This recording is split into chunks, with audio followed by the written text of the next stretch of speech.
Hey everyone, I'm Tsunani. Welcome to my new video. This is my sketchbook and it's almost full. There are only 4 double-page spreads left, which means it's almost time for a new sketchbook and a new sketchbook tour, of course. I'm not going to fill all the remaining pages in this video, but I do want to share a few more sketchbook ideas that might help you if you are starting at the blank page, feeling blocked, or simply don't know what to paint.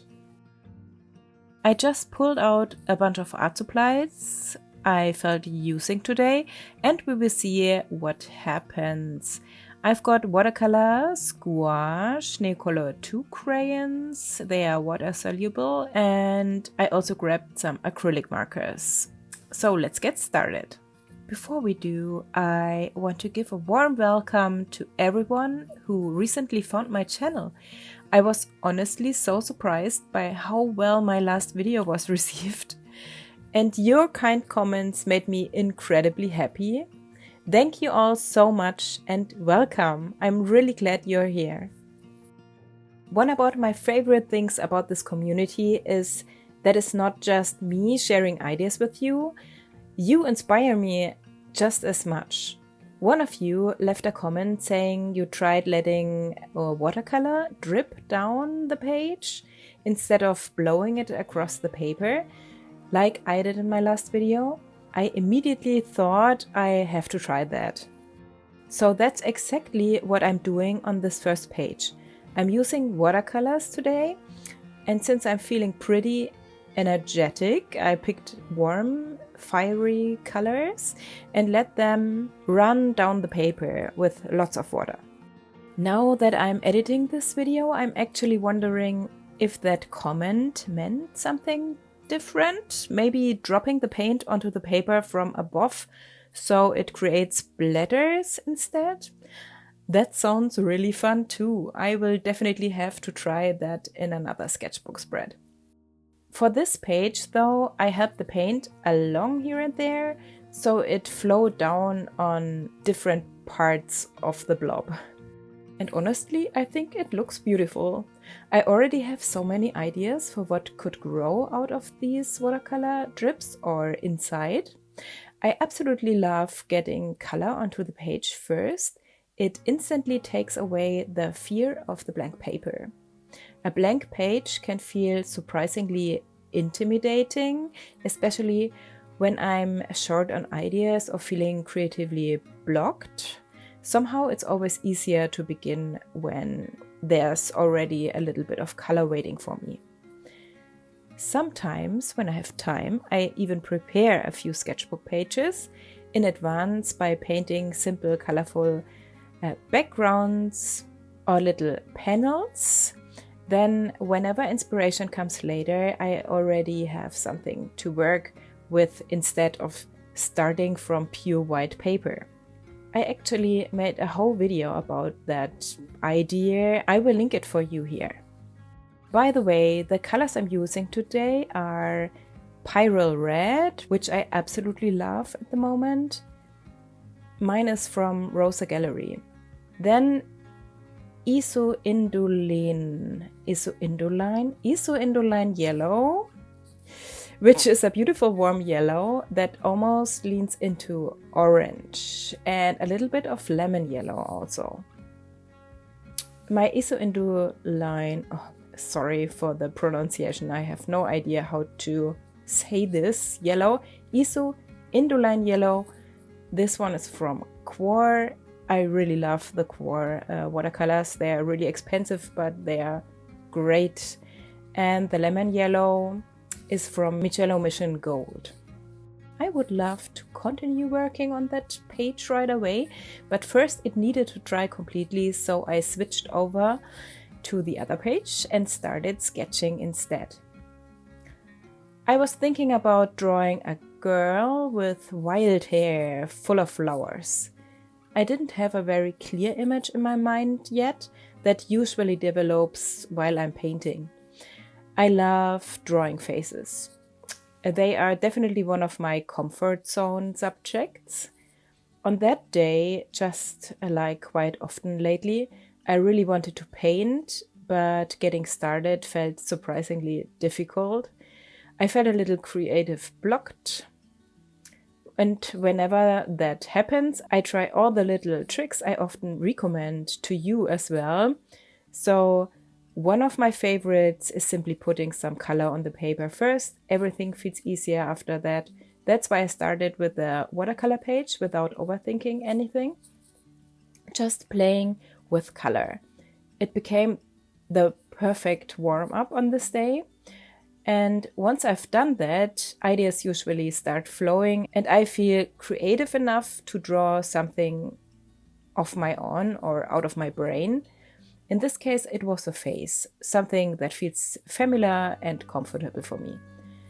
On another day, that might be little woodland creatures, cute creatures, flowers, mushrooms, whatever feels like home for me creatively. Then I remembered that I still had some pressed hydrangea, I hope this is the correct word, blossoms sitting here, and I thought they would look perfect on this page. I actually wanted to use them for quite a while. That's another little tip for you. Maybe you already collect things without even thinking about it. Magazine, clippings, pressed flowers, sleeves, little bits of papers that caught your eye. All of those things can become beautiful additions to your sketchbook. You can glue them in, paint around them, paint over them, or use them as backgrounds or a part of the composition, just like I'm doing here. Whenever I come up with a new idea like that, I become completely immersed in the process. That's usually the moment my creative block quietly disappears. I'm using dried flowers here, but honestly, you can use almost anything.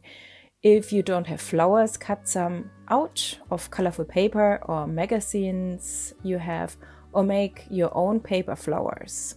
It's your sketchbook. There are no rules, and the more we experiment with different techniques, the easier new ideas come to us. We become more relaxed, more playful, and less afraid of trying something new. That even works if you tend to overthink everything, like me. As you can see here, I started by blocking in the large shapes with color. I'm using gouache here now, but for this first layer, I've thinned it down quite a bit. I didn't want it to be completely opaque because I still wanted to see my sketch afterwards. Then I painted the background in a dark violet blue. My goal was simply to push the girl visually toward the foreground. After that, everything had to dry again.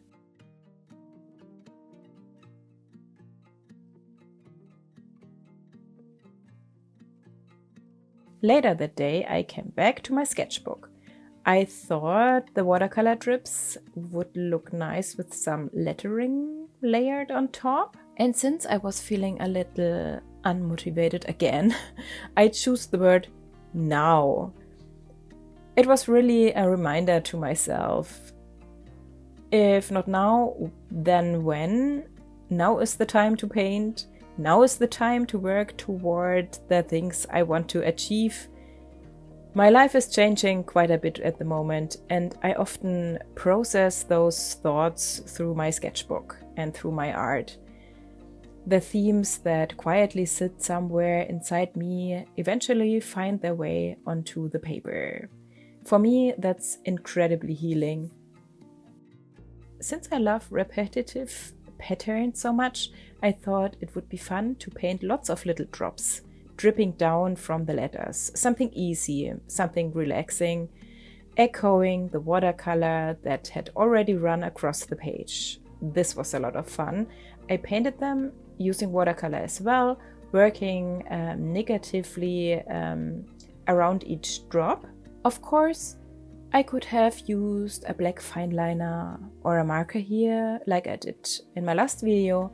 Anything would have worked, but painting tiny details with a fine brush feels incredibly calming to me, so watercolor it was.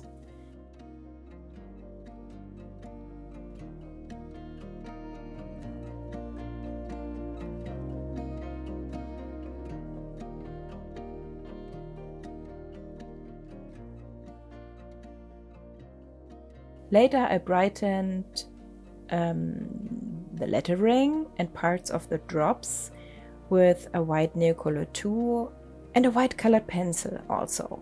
And I added some darker shadings with another colored pencil. I think it was a really dark brown.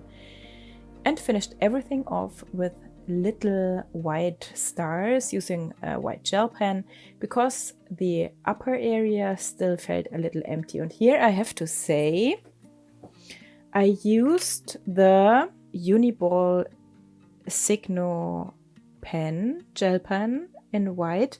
I also have the Sakura gel pens here, but I think the Uniball works a bit better. But perhaps this is only me. They are sometimes a bit strange to work with, these gel pens.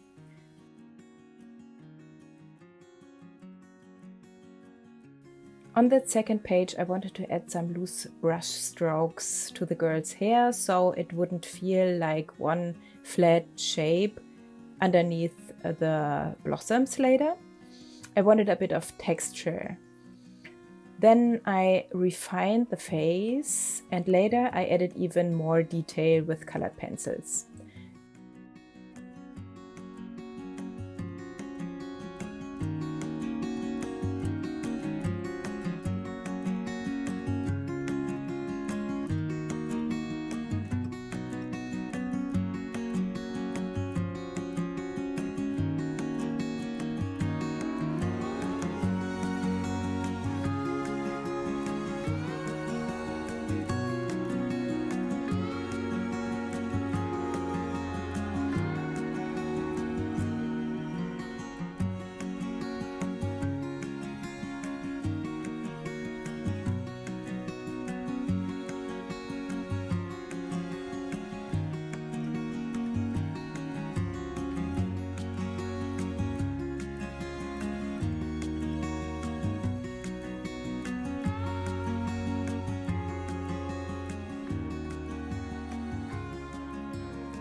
Arranging the flowers actually took quite a while. I kept moving them around until everything felt balanced. I glued them down using matte medium. It's actually an acrylic painting medium, but I use it for all kinds of stuff, especially for attaching dried flowers to my sketchbooks. After gluing them down, I always brush another layer on top that seals and protects the flowers and also helps keep the fragile petals from crumbling apart over time. You could also use Mod Podge because it also dries transparent. In the end, I still wasn't completely happy because the flowers were very beige and brown and didn't stand out enough.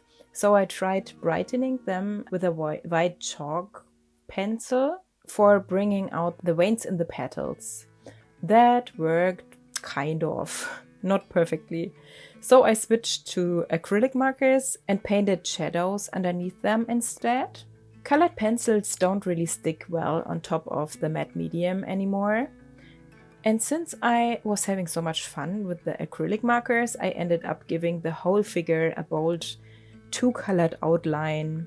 Maybe I overworked it a little bit, but honestly, I really love how it turned out in the end. This sketchbook session gave me also so many new ideas, and of course I will keep sharing them with you. I absolutely love experimenting with new techniques and taking you along with me. If you enjoyed today's video, I would really appreciate a like. A very special thank you also goes to my wonderful patrons. You are absolutely amazing. Thank you so much for all your support. I hope you all have a wonderful time. Take good care of yourselves, and I will see you again in my next video. Bye for now. Your Tsunami.